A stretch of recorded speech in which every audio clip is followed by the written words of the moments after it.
The Martian canals. Once upon a time, an Italian guy was looking at Mars via a telescope. He noticed that there were a bunch of little squiggly lines between craters on Mars.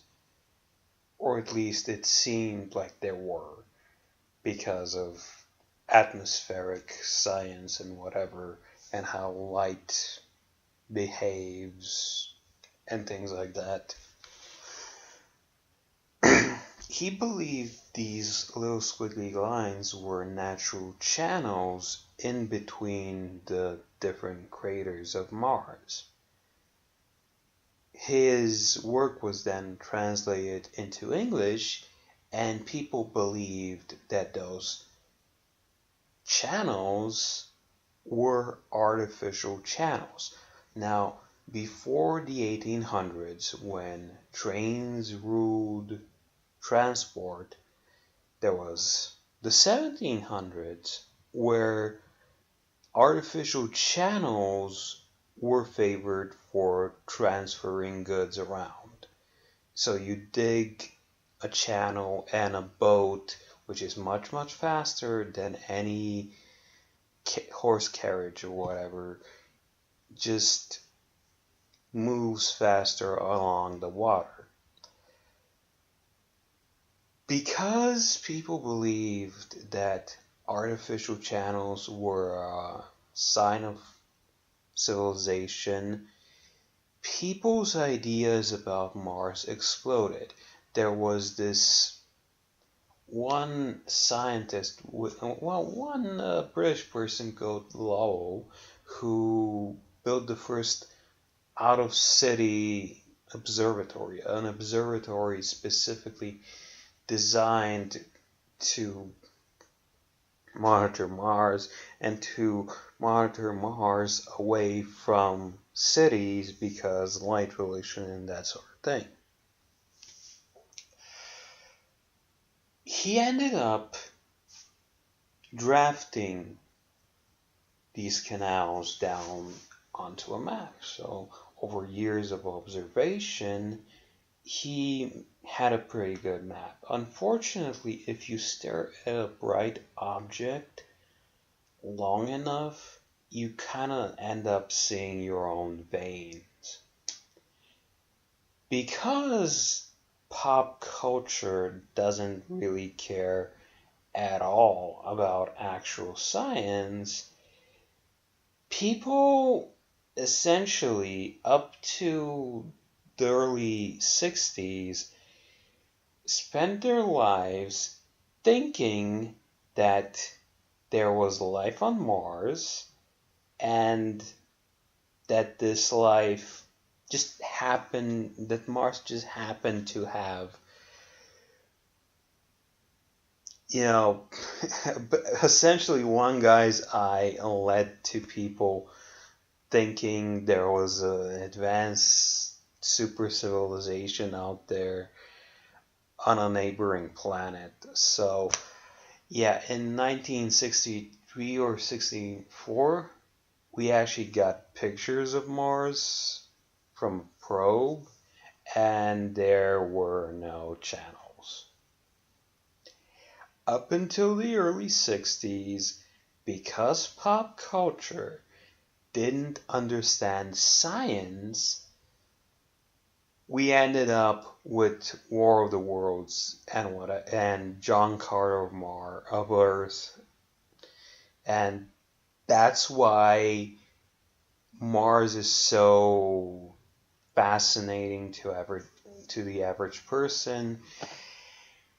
Also, Mars is coincidentally not a good place for people to even attempt colonization. It's just a stupid idea.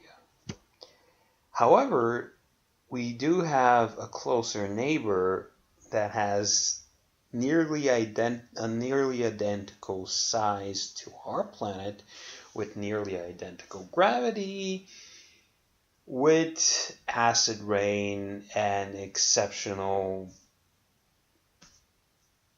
pressure on its surface.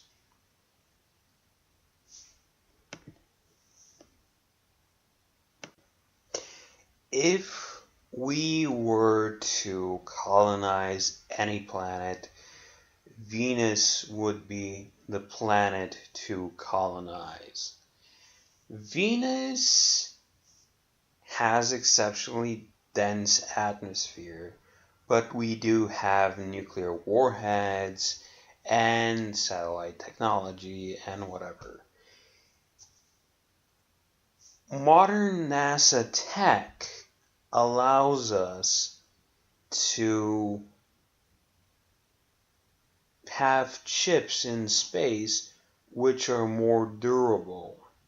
So regular chips, regular computer technology in space tends to degrade and break apart.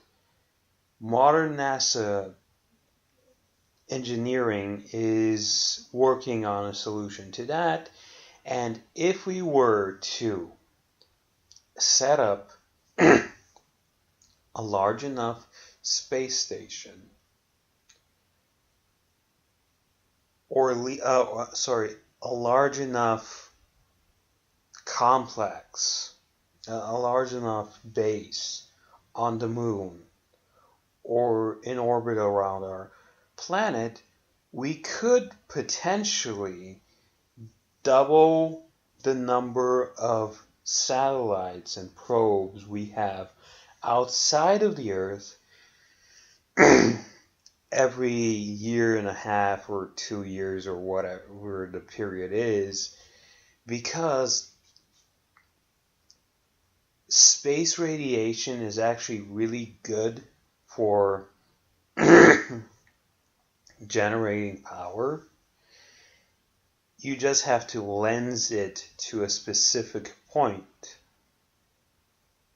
and future solar technology in space will be much more efficient because lenses lens stuff to a point. The point is, if we were to decide to colonize a planet, we have literal hundreds of thousands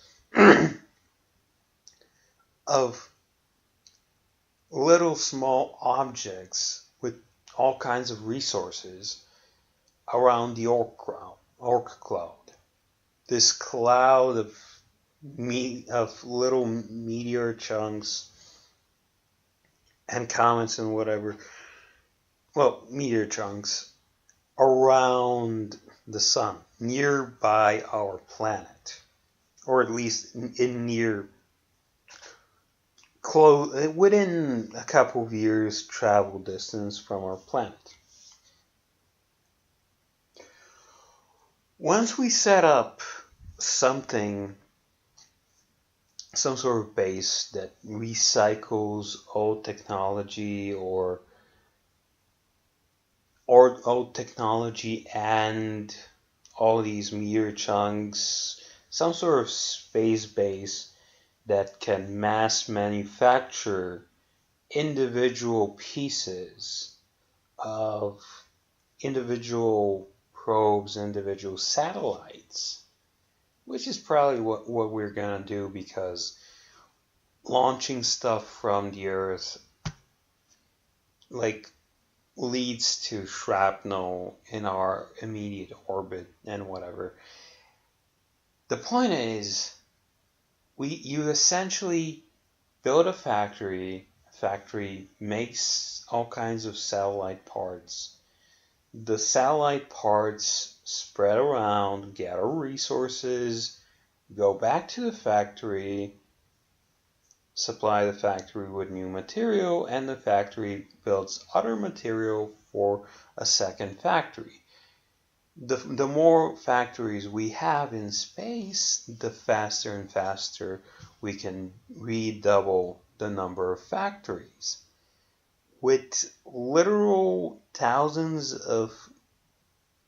millions of times the length of our planet's diameter, of opportunities, of places where we can stick these factories, little quadrillions of potential orbits inside our solar system, we can just decide to send waves and waves of these little satellites to Venus to suck up the atmosphere and then begin the process of creating a completely new infrastructure on its surface. Venus is the one planet we can colonize. Mars is not.